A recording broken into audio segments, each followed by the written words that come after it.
Tudo começou em uma manhã comum, quando um vizinho percebeu que a casa da família Martins estava estranhamente silenciosa.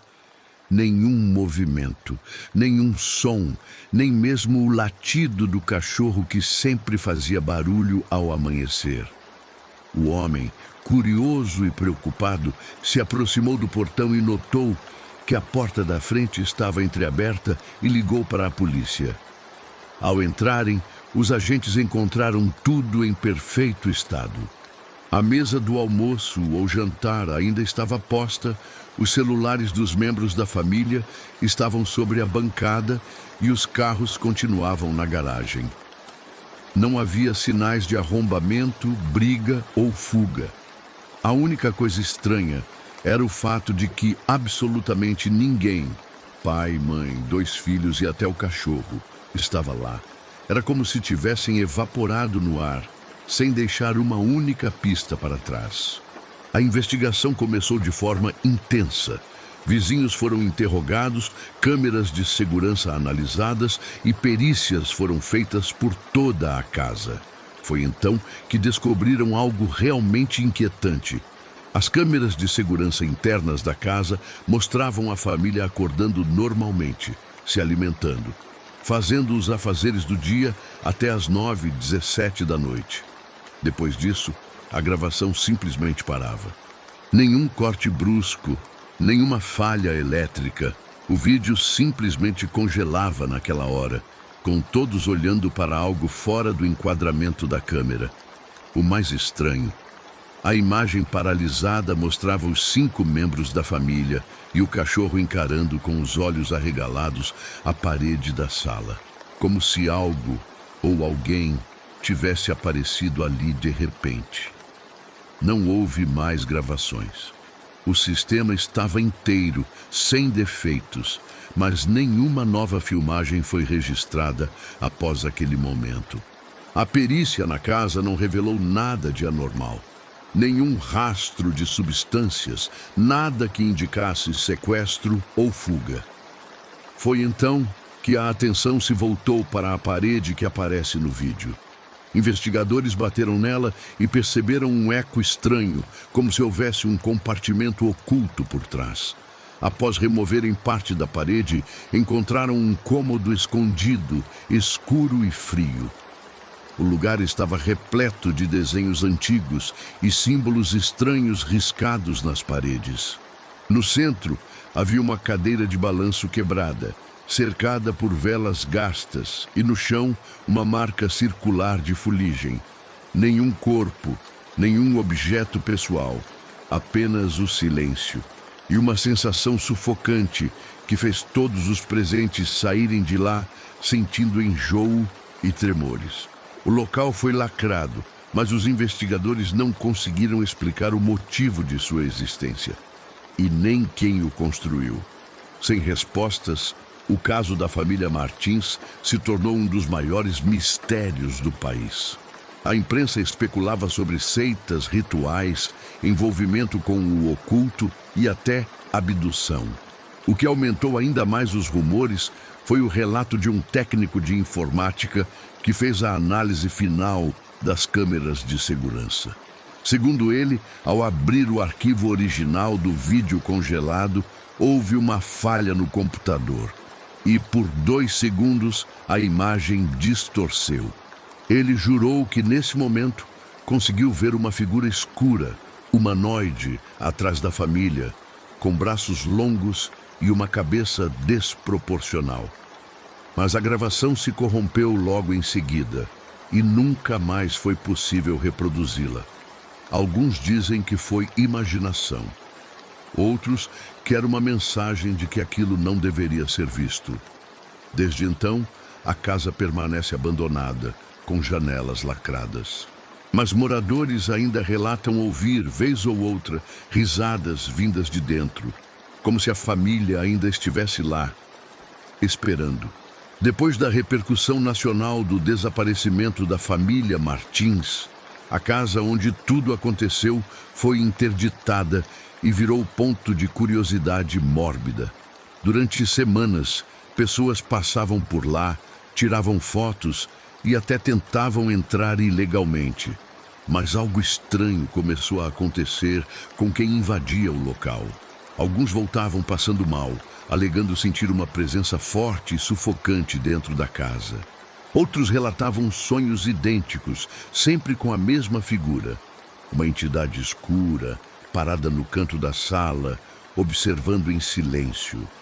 Foi quando um grupo de pesquisadores do paranormal decidiu entrar com uma autorização especial para passar a noite ali. E tudo o que gravaram naquela noite foi perdido de forma inexplicável. Segundo relatos não oficiais vazados por um dos integrantes da equipe, os equipamentos funcionaram normalmente nas primeiras horas. Mas por volta das 3 da manhã, todos os sensores de movimento dispararam ao mesmo tempo. As câmeras captaram distorções nos corredores da casa, como se o espaço estivesse se dobrando, e sons captados por microfones revelavam sussurros incompreensíveis em uma língua que nenhum dos presentes reconheceu. O grupo decidiu então abrir novamente o compartimento secreto atrás da parede.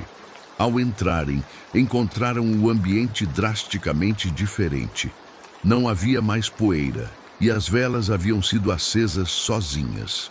No centro do círculo de fuligem, havia agora uma pequena boneca de porcelana, com olhos trincados, vestida com roupas que pertenciam à filha mais nova da família desaparecida. Nenhum deles se lembrava de ter deixado a boneca ali. O grupo saiu da casa em pânico. Um dos integrantes desapareceu por 48 horas, sendo encontrado vagando desorientado em uma rodovia a mais de 100 quilômetros de distância, sem lembrar de como chegou lá. Os demais sofreram sintomas físicos estranhos, sangramentos nasais, febre sem causa e insônia profunda, acompanhadas de alucinações noturnas. A casa foi então definitivamente selada pelas autoridades, mas o caso continuava sem explicação. Meses depois, um jornalista investigativo recebeu um envelope sem remetente. Dentro havia uma carta escrita à mão com uma caligrafia trêmula e uma única frase: "Eles ainda estão lá, mas não são mais os mesmos." No verso da folha, havia uma foto polaroid da família Martins. Eles estavam todos em pé, olhando para a câmera, com expressões vazias e olhos completamente pretos. Após esse evento, várias outras famílias que moravam na mesma rua começaram a se mudar. Um por um, os moradores foram abandonando suas casas, deixando para trás móveis, roupas, até objetos pessoais. Relatavam sensações de perseguição, vultos à noite e sonhos compartilhados onde a família desaparecida tentava avisar algo, como se pedissem socorro ou alertassem sobre um perigo maior. Especialistas em fenômenos paranormais sugeriram que aquele bairro poderia estar sobre um tipo de ponto de ruptura, uma falha entre o nosso mundo e uma dimensão desconhecida. Alguns chamaram de delírio coletivo, outros de influência demoníaca. Mas ninguém conseguia explicar porque, mesmo com toda a tecnologia, a casa dos Martins continuava registrando movimento, mesmo trancada, sem energia e com todos os acessos bloqueados. Agora, ninguém mais se aproxima da residência. A rua está vazia e o bairro, aos poucos, foi sendo engolido pelo abandono.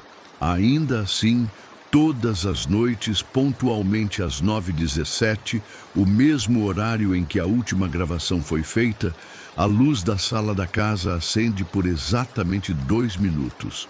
Não há fios conectados, não há gerador escondido, ela simplesmente se acende e depois apaga, como um lembrete silencioso de que talvez a família Martins nunca tenha ido embora.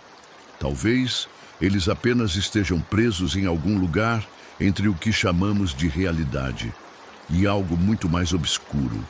Mesmo depois de tantos acontecimentos inexplicáveis, Um jovem chamado Caio, estudante de jornalismo, fascinado pelo caso, decidiu investigar por conta própria, mesmo com todos os alertas e o medo que pairava sobre o bairro abandonado.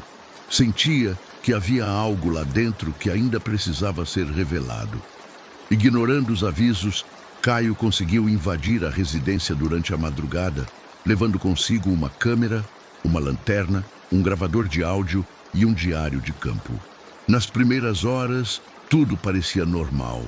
O cheiro de mofo, móveis cobertos com lençóis, paredes com marcas de umidade e silêncio absoluto. Mas exatamente às 9h17, quando a luz da sala acendeu sozinha, sua câmera começou a falhar. O que foi gravado naquele instante jamais poderia ser explicado com lógica. A gravação, encontrada dias depois por um amigo próximo de Caio, mostrava apenas o jovem sentado no chão da sala, completamente imóvel, encarando o mesmo ponto onde a família apareceu na última gravação antes de sumir. Seus olhos estavam arregalados e sua boca tremia, como se tentasse falar algo, mas não conseguia. Ao fundo, ruídos metálicos e uma espécie de zumbido grave preenchiam o ambiente, como se algo estivesse se aproximando de forma lenta, mas inevitável. E então, no último frame da gravação, aparece uma sombra deformada saindo lentamente da sala secreta. A câmera cai no chão e o vídeo se encerra abruptamente. O corpo de Caio nunca foi encontrado. Apenas o equipamento e seu diário, com as últimas palavras riscadas com força. Ela me viu. Esse novo desaparecimento reacendeu o interesse pelo caso Martins, atraindo ainda mais atenção. Uma equipe de investigadores norte-americanos especializados em fenômenos paranormais foram estudar a casa. Eles não ficaram mais de 48 horas. Segundo relatos de terceiros, um deles sofreu um colapso nervoso dentro da casa e teve que ser sedado.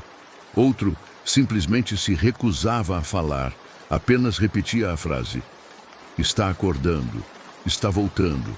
Foi então que decidiram que toda a área fosse isolada, com cercas de metal, sinalizando risco biológico. Mas mesmo assim, ainda aparecia curiosos querendo fazer filmagens no local. A teoria mais assustadora veio à tona depois de uma descoberta feita por um historiador local. Pesquisando registros antigos da região, ele encontrou documentos do início do século XX que mencionavam uma propriedade construída exatamente no mesmo local onde cultos secretos ocorriam à meia-noite. Os cultistas afirmavam adorar uma entidade chamada a Testemunha, descrita como aquele que observa o tempo parar e que transforma os vivos em vazios. Os rituais, segundo os registros, buscavam abrir um olho entre os mundos, um ponto fixo de acesso entre dimensões. A casa da família Martins foi construída exatamente sobre esse ponto. Acredita-se que o cômodo secreto seja, na verdade, o núcleo desse portal e que a presença da família naquela hora exata, naquele local, tenha sido o gatilho final para abrir o que estava adormecido há mais de 100 anos. Hoje, há quem acredite que a família Martins não foi sequestrada, mas transformada. Alguns teóricos dizem que eles são parte da entidade agora, como se suas consciências tivessem sido absorvidas. Outros, mais radicais, afirmam que a casa é uma espécie de armadilha viva, alimentada por medo e presença humana. A cada novo visitante, ela se fortalece. A cada nova pessoa que entra, a entidade, a testemunha, fica mais perto de conseguir atravessar para o nosso lado.